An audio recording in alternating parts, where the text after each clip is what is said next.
What's going on, guys? It's Nav Sultan. And this is Sultanic Thoughts. And you see what it is? It is what it is. And today, I'm going to make a video for all you young dudes out there. It's going to be what I would do if I was 20 again. So, I am 40 right now. I just turned 40. And when I was 20, I chased fast money, easy money, whatever I could do to get rich today. That's what I was all about. You know, it was always about the Scarface life, the Godfather life. Uh, you know, it was good until it wasn't good. You know what I mean? And that kind of thinking that I had, it kind of carried on for the rest of my life, where I was always looking at the thing that I could make the most money with today. And I kept getting involved with a lot of online hustles as well. And I want to just kind of make this video for any of my fans out there that are like in their 20s. You know what I mean? And I think you're going to get a lot from this. So, first thing I would do is I would understand that you want to create two paths in your life. Like, I know they say this thing, oh, have no plan B, burn the ships, and all that. Look, man, most people, it doesn't work out like that for them. And you want to have a practical plan in life. You want to have something that you're putting in 8 to 10 hours a day, and you know that year on year on year on year, you can increase that income at least 10%. You can level up. You can get into, a better position with better companies, and make sure you have that secure floor. All you're doing is making sure that at least 30% of your time, 40% of your time is spent on creating a solid floor in life, and slowly every month, every 6 months, every year, elevating that floor, right? Some of you guys will go out there and get trades. The trade is good. Instead of going to school for 4 years and accumulating that debt, sorry, you can, do 6 months, 1 year in class, make money working for somebody, right? And learn the skill like that. But you don't want to get stuck in the trades either. I have some friends, they're stuck in the trades. They never elevated to the entrepreneur path of the trades, which was, creating their own plumbing business, their own construction business, and they just stayed as an employee. Now they're kind of a mess. Life feels like a dead end. But one thing a lot of you guys can do too, if you guys like to travel, maybe become a trucker. Bro. Truck drivers can make really good money. You know, you can get your truck driving license in about 1 or 2 months, pass the test, and then all you really got to do is find, you know, company that's gonna hire you for 6 months to a year with your no experience, because most of the times they want people with experience, right? But if you can do that, you just kind of eat the bowl of shit for a year and get that, that driving record on your CVOR, as they called it here, right? You can then parlay that to another company. I mean, if you work for a solid truck company, in 2 or 3 years, you can make some real good bank. You can register yourself self as a as your own business. So you're paying like 20% tax. Everything is paid for. You're basically driving around the country. You're seeing everything. You're also pretty much living out of hotels for maybe 4 or 5 days a month. The rest of the time, the truck in the back, the truck that you're driving, it has a kitchen, it has a bed, so you're able to stack your money. Driving all the time, you can listen to audiobooks, you can learn languages, you can do a whole bunch of things to level up yourself mentally. And, you know what I mean? You learn the business and you can transition into being a broker.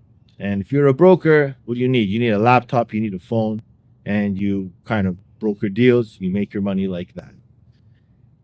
3, 4, 5 years goes by, you're stacking your money, you get your own truck. You get your own truck, you're making 200 to 350K a year, right? AI is not going to replace truck drivers anytime soon. When you see every car on the road is AI, then maybe the trucks will be next. But until every car on the road is AI, trust me, trucks are not going to be AI yet. There's too much involved with logistics wise, the loads in the back, getting them set up, going here, going there. It's too complicated for AI to just come in and have all this government regulation on top of it, approve it and mandate it, right? That's a really good path for you. If you got a friend, right, you guys can both get it and become team drivers. That means 24 hours a day, the truck is on the road, and you can get a premium from brokers because you're telling them, look, I'll get this load to you faster than anybody else, right? It's a simple job. You know what I mean? Doesn't take much of a brain. Now, there are immigrants that are kind of screwing up the market and trying to turn it into a minimum wage job. But still, there's a lot of money in it if you know what you're doing, if you know how to get contracts. I had a friend, he had a contract in Vancouver for Canada Post. He was going from Canada to Toronto to Vancouver. The contract was worth about 25, 30K, and he was paying some Indian guy 5K to drive the truck. You know what I mean? So there's good money in that, and you can start getting them. And as you get one truck, you can get another truck, you can get a third truck, you can get a fourth truck. Now you got 4 trucks on the road. You find good drivers. Each truck can bring you in, after expenses and maintenance and everything, about 10K, 3, 4 trucks, 30, 40K, business expenses. It's a really good business if you can structure yourself correctly in it. And you don't need to be in school for 2 years to do it. And you get away from your hometown, you see the country, this, that, this, right? So I would find a practical plan, a plan that if I do the A, I do B, I do C, I end up at D, and eventually it takes me to E, F, G, H, all the way down the alphabet. Now, on the side of that, I would set up some kind of abundance plan, right? The abundance plan can be, side hustles, can be another kind of business that you're trying to do. But it's something that if it does hit, you know what I mean? It's going to make you millions of dollars. You get what I'm trying to say? Or, it could be even just taking your trucking money and putting it into real estate and letting that, that rental income pay off your real estate. Now, the main thing you want to realize is when you're 20, you have so much time.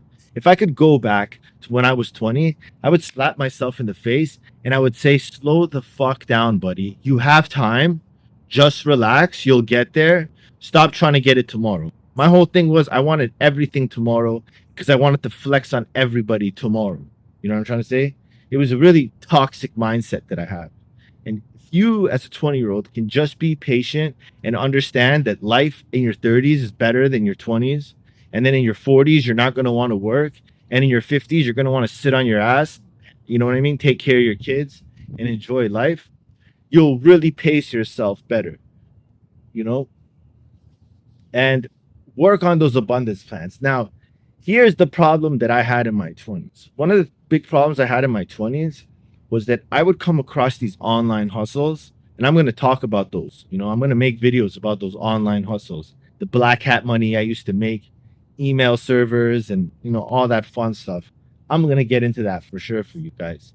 But I would find these hustles and I would make a lot of money. Some of them $1,000, $2,000 a day. Bro, at one point I was making like 5, 6K US a day and living, in a penthouse in Peru on the beach, just caking it. Like if I made $2,000, $3,000 in a day, I would be so miserable and so depressed. I would think there was no purpose in life. It was crazy. It's crazy what numbers do to your head. You know what I mean? It's crazy what money can do to your perspective.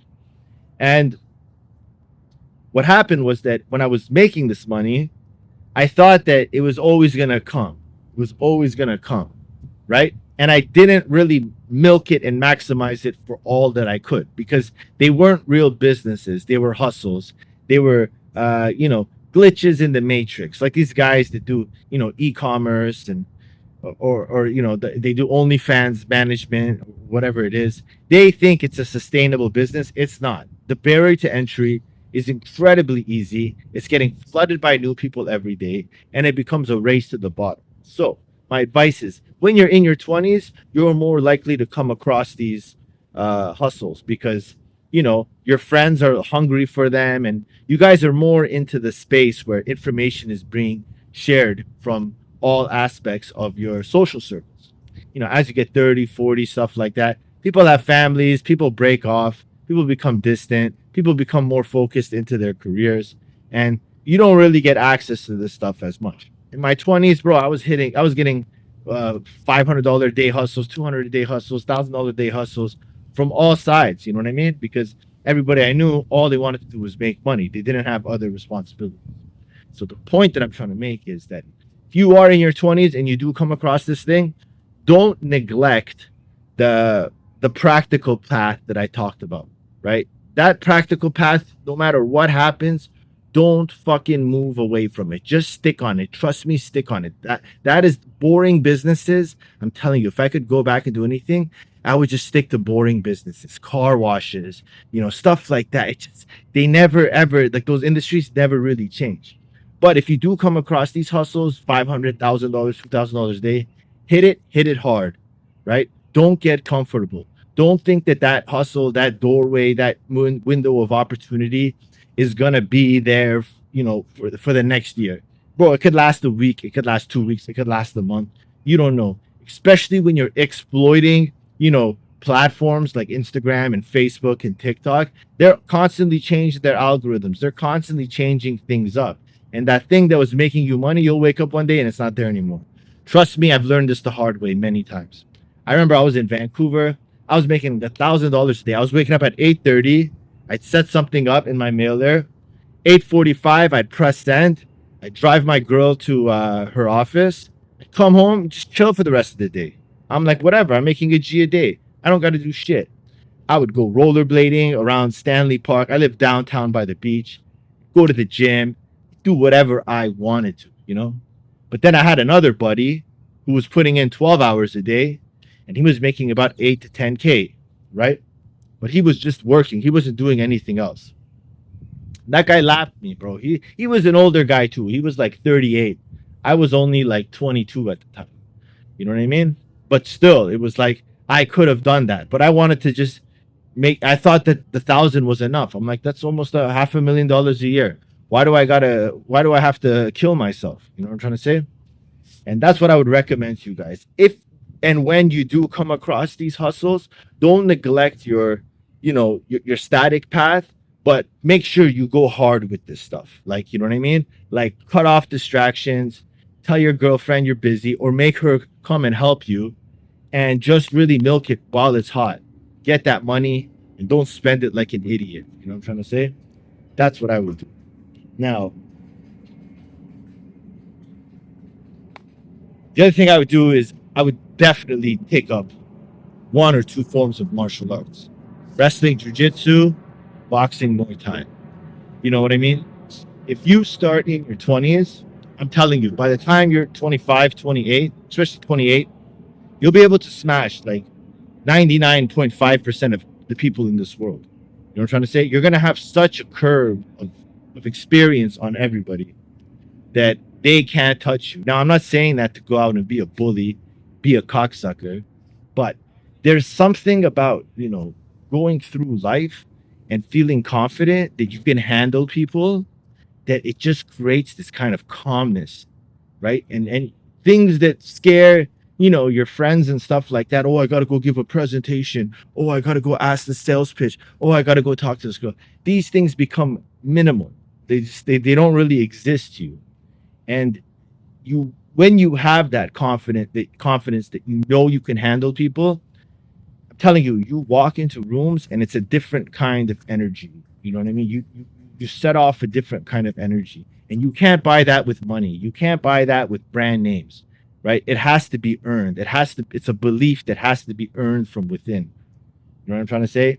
And it'll be one of the best things you do, because you're going to find a lot of grounded people. You're going to be able to go to jujitsu trips in Brazil, go to Rio, do jujitsu, go hang out at the beach, hang out with Brazilian chicks. You'll be able to go Thailand, Muay Thai, do Muay Thai fights. You know what I mean? Protect your brain. Don't spar like an idiot, but really start young. telling you, start young and get good at a skill set, martial arts skill set. Ideally, either wrestling and jujitsu, and then try to. I would just go for Muay Thai. Like, why wouldn't you want to know how to elbow somebody, knee somebody, kick somebody? I love boxing. Don't get me wrong, boxing is great, but I don't know. There's something about just doing everything. Like if I do boxing, I just want to kick the bag too. I don't want to just punch it. Like I want to throw the kick. I want to throw the knee. I want to throw the.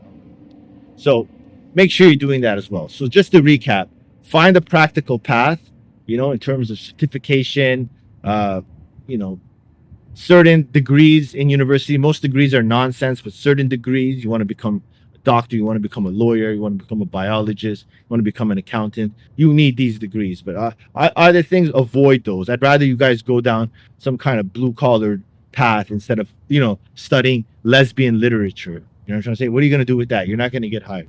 Find a practical plan. When hustles pop up, milk them. Find an abundance plan as well, right? An abundance plan as well. Make sure you find that. Something that is more sustainable, but if you hit it, you will hit it hard. Learn a martial art 100%.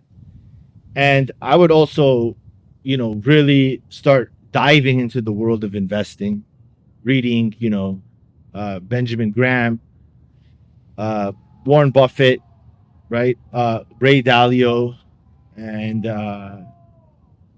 there's a lot of other guys like Steve Cohen, um, guys that are proven billionaires that run hedge funds. That who's the other guy? Jim Simmons. That guy has the number one algo trading hedge fund in the world. Take it in, take it in, take it in. You know, take 10% of the money that you're making, split it up. I would split half into Bitcoin, and then the other half, I would find, two really good stocks in the S&P 500, or just put in the S&P 500, right? But long-term stocks, and that pay some kind of dividend, and let the dividend just circulate right back into the stock, right? And leave it. Just every month, 5-10%, 5-10%. Leave it, forget about it. Trust me, just let it grow, let it compound. The S&P 500 has 100% win rate for going back up, right? The S&P, if you look at the history of S&P 500, 100% of the time it recovers, right? Don't bet against the 100%.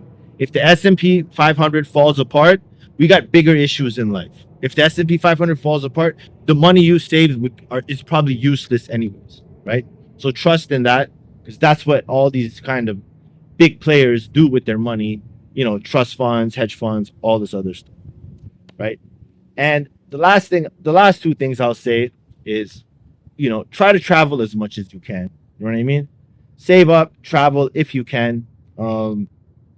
See the world a bit, experience that, because something shifts in your perspective when, you go to Asia, you go to Europe, you go to Africa, you go to South America.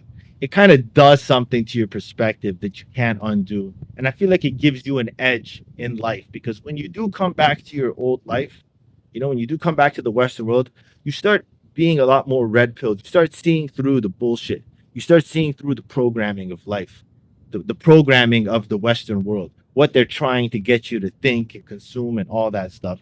You break free from it. You know what I mean? And it can be very freeing. It does give you an advantage in life. A lot of times you travel to these places and you see an idea and a business concept in another country that hasn't been implemented in your country. You know what I mean? And that could be your abundant plan. You could be making the money, the day-to-day stuff that's consistent, that 10, 20 years, it's going to create a good pile of cash to do something with. But you can also create that abundance plan at the same time. Hire a cousin, hire your mom, someone who's not working in your family. Let them manage the day-to-day. You oversee it. Focus on the marketing or whatnot. So that's that. The final thing, girls. Girls, unfortunately, it becomes a huge downfall for guys in their 20s. There's a lot of guys that have their path set in life, and then they meet a girl and they kind of switch their path. They change the universities. You know what I'm trying to say? They might change their major to appease this girl, and by the time she graduates, she's out. She's with somebody else, and that guy becomes devastated. To develop that kind of ability to detach from somebody, like, you know what I mean, to really love somebody, but then also to fully detach from them. It doesn't, you can't, I don't think you can just develop it off your first heartbreak. It's going to take many heartbreaks to develop that as a man, right? As a man. And as if you're younger, you know, you're in university or something and you're following your path, don't change it for the woman. Let the woman follow your path. If you're out there and you want to completely change your game plan to appease a woman, you're doing it wrong. You know what I mean? I mean, university is a great place, I think, to find someone. You know, I see these guys, they married engineering classmates. Now there's two engineers working together, two nice incomes, and they're happily married. You know what I mean? They have 2, 3 kids right now. So you can't find a good girl while you're in your younger years. But I don't know, with this younger generation, some of you guys are dealing with some straight nasty bitches out here. You know what I mean? They're definitely not wifeable, this new generation. But I would just say, you know, explore women, but you know, watch your attachment levels to them. You know, watch how attached you get. Some guys really aren't the same after these relationships they get in their 20s because they don't have the tools to really regulate and detach when they need to detach from the relationship once it stop serving its purpose. So that's that video for now, guys. I mean, if I could throw any other things out, I'd be like, try to read a book a week. It could be audiobooks. You know, YouTube has a lot of audiobooks. You don't even need Audible, but you know, try to get one book a week, and useful books. You know what I mean? Learn about business, learn about sales. That's another thing. Try to get a sales job, right? Try to get a sales job. Sales is probably the best experience of my life. I was really bad with girls in high school. And then when I was 19, I went and I got a sales job at this famous furniture store. They sold appliances, electronics, and furniture. And I was kind of shit. But after like 2, 3, 4 months, I started to find my style of selling. And I started to do really good for myself. I was 19, and on Boxing Day, I had the record for most gross total sales in all 6 locations. And these are guys that are, you know, pulling in $1 million years of sales and stuff like that. I caked it at 19. I caked it. And what I noticed was that my girl problems went away when I learned sales. There's something about learning sales that allows you to be good with women because it's kind of like you're doing the same thing. You know, you're making, you know, when you're selling something, you're making somebody feel comfortable with who you are. You're making them trust you. You're making them think that you're looking out for their best interests. You're making them think that you're giving them a good deal. And it's just creating that value for people. And that transcends very well with women. So 100% get a sales job, learn sales. I'm telling you, 1, 2 years of a sales job, whatever it is, stick with it, learn it, get successful at it, and that skill set will carry you on for the rest of your life. You will have such an edge over other people that don't know sales. I promise you that. I guarantee you that. Guys, it is what it is. It's Nav Sultan. This is Sultanic Thoughts. Thank you, guys. I uploaded a video. It was called Women Use Femininity Strategically. And 7 minutes of it got uploaded. YouTube was feeding the algorithm. I mean, the algorithm was feeding the content. And then I realized only 7 minutes got uploaded because my hard drive was full. I cleared out my hard drive. I re-uploaded it. The full 13 minutes is up, but the YouTube algorithm hasn't been pushing it the same. It's a really good video. It's really good. Please watch it. Please like it. Please comment on it and help me get that video going because it's a really good video. I was so pissed off that I didn't fucking that this video turned out the way it did, man. I was so good, and then I re-uploaded it. It didn't work. I put some shorts up today, but I don't know. I really want that video to pop off. But yeah, guys, now Sultanic Thoughts. Like, subscribe. I'll catch you later.